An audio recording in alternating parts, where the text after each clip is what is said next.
So a little over a month ago, there was a kind of a weird situation going on at a fighting game tournament. So picture this scenario.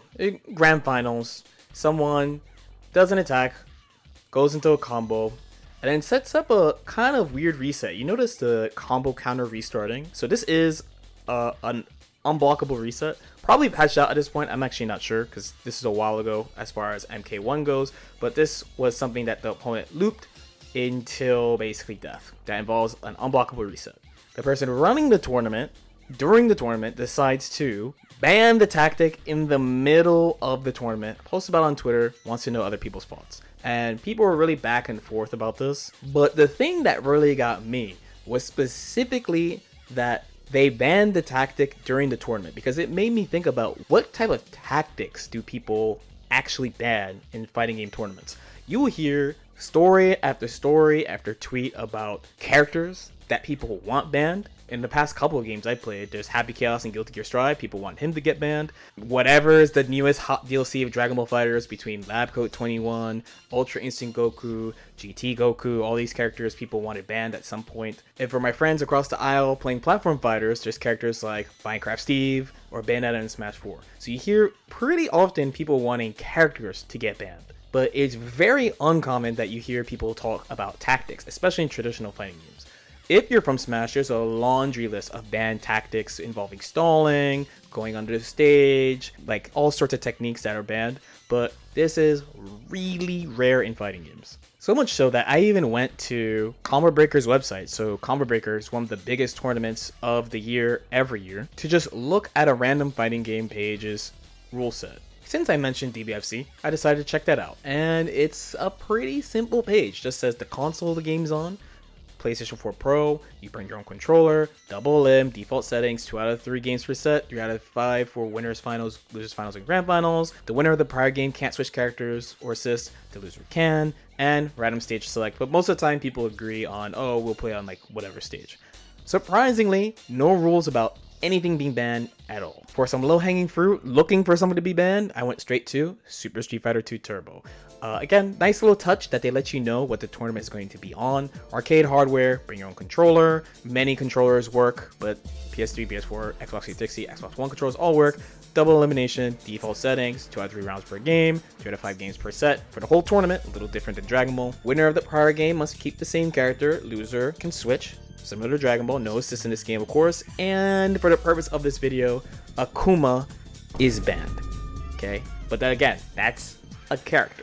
So at this point then, I decided to just take some time and think about what type of stuff has actually been banned from a tactics perspective from a fighting game event. The tournament I mentioned at the beginning of the video, this is an unblockable reset, so that's not so common that you ban something like that, and it's even more uncommon that you do it during the tournament. Usually people do it after the tournament. I don't know more about the specific circumstances of that event, but I managed to come up with 3 commonly banned tactics in fighting games. Starting with number 1, we are going to talk about freeze glitches. So if you don't know what a freeze glitch is, let me introduce you to a classic fighting game video.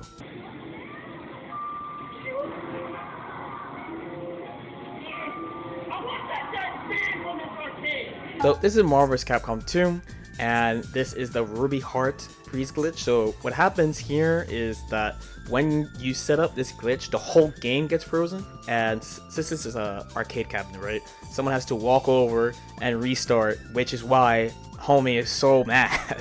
But this is not the only example of a freeze glitch in a game. So this is a freeze glitch that freezes the whole game, so you have to restart over. But there are also examples of you being able to freeze the opponent and you being able to freeze yourself. So here we have the Rachel freeze glitch from BBCT. Now, this is after it was done. This is the only video I could actually find of the freeze glitch actually even happening at all. I remember there being video footage of someone doing it in tournament, but I couldn't find it. So this has that aspect of either you freeze the opponent or you freeze yourself, removing either the opponent's agency or your agency. You can't get hit anymore. So if you had like a life lead and you froze the opponent or yourself, you just auto win, which is obviously not fair, right? Legend has it that someone did this to win a Japan national qualifier, the qualifier for Super Battle Opera, the year they had BBCT. I feel like I remember this happening, but again, I could not find the video, unfortunately. Probably the most famous mainstream example of this would be, of course, the Guile handcuff. Now, this is Street Fighter 2 Ancient News, but he does a throw, and now Ken is stuck to him. No agency, you know, just moving around Guile back and forth. The classic original freeze glitch. The second thing that tends to get banned would be, surprisingly enough, colors. Surprising enough in that I actually made a video about how not only myself, but a bunch of other players have used colors in different ways tactically to mess with your opponent. So you might be a little surprised to hear that there are examples of specific colors being banned. Now for this, I had to go to the Frosty Faustings website. Frosty Faustings coming up in February 2024, mostly because I wanted to see a Guilty Gear XX rule set, because both of the examples I had for colors are both from Guilty Gear games. So we're going to be talking about the Shadow Gold / EX characters and this mystical color number 23, the Eclipse color in Guilty Gear Xrd. But first, let's start with the more fun one, Guilty Gear XX. So in Guilty Gear XX, if you pick a shadow version or a gold version of the character, they're a totally different character. It's not just the color, they just have totally different movesets, way stronger than normal. That's the main reason none of them are allowed in tournament. The EX characters are kind of similar to the normal characters, but they just have super juiced versions of moves, while the shadow and gold versions can basically be thought of as just like boss versions of the character. So it's pretty straightforward why these ones are banned. For Xrd though, the Eclipse color is nothing like the shadow color or gold color for Guilty Gear XX. It's literally just a color palette. There you go. So it's black and gold. It's kind of hard to see them. There's actually a couple color palettes that are like this in Xrd. Not just the Eclipse one, but there's like pastel colors, and there's also like another yellow and black, very like high contrast color. These are essentially banned just because it's just hard to see them, or it's like annoying to see them. Take a look at the characters in game, by the way, just standing. Like it's weird to look at the very least. So it's certainly beyond like, oh, my move is blue in this color and red in this color a little bit. Like the characters just straight up hard to see, and that's why they're banned. Now, out of all of these, this last one is probably the most obvious one, is characters that are banned. Banning a character is pretty hard in a fighting game. Like I said at the beginning of the video, I went through a bunch of characters. Happy Chaos, GT Goku, UI, Labco 21, all characters that people were clamoring to be banned, and they still didn't get banned. And on the Smash side, those characters also didn't get banned. Minecraft Steve and Smash 4 Bayonetta did not get banned. I will say Smash has gone further though, because there have been banned characters like LordKnight. Places try to run tournaments where the characters people complain about are actually banned. Pretty common. Where in fighting games you don't usually see like, oh, this state banned Happy Chaos or something like that. So the line usually in a traditional fighting game for a character being banned is that they hyper centralize the game, or they just straight up beat everybody like no contest. So ST Akuma was the classic example with the air fireballs. No one's really made to fight that very well, so they banned Akuma.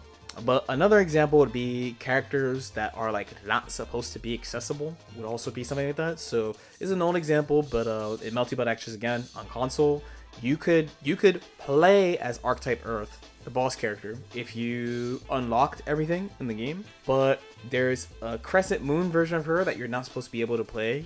You could get by selecting random over and over, and that was banned because she's just not, you can tell she's not done, she's not designed to be in the game. And of course they added Archetype Earth in the current version of the game, so you can just play her there. But yeah, that's basically all the stuff that tends to be banned in fighting games tactic wise. Is pretty rare, honestly. It's pretty rare. I think a separate like topic would be like what characters have actually gotten banned, because I didn't really go that deep into that perspective, because off the top of my head it's always like boss characters. So you would be thinking about like, is it Gil or Jill in Third Strike, right? Half naked guy. Or again, ST Akuma is a classic one. But tactics are even like more rare. So even the example from the beginning of the video with the unblockable reset, there are a bunch of other games that have setups like that are people are just like, yeah, like if you got in that situation, it's your fault type of thing. It just made me think about what is actually banned. Like a fighting game rule set is so small, basically. It's just like what is banned in games? It's barely anything. Let me know what you think though, or if you have any examples of your own. As usual, if you have any questions or comments too, definitely feel free to leave them in the comment section below. Like and subscribe if you feel like it. Of course, YouTube loves it when you watch more videos, so please, I'm begging you, please do that. And I'll see y'all next time.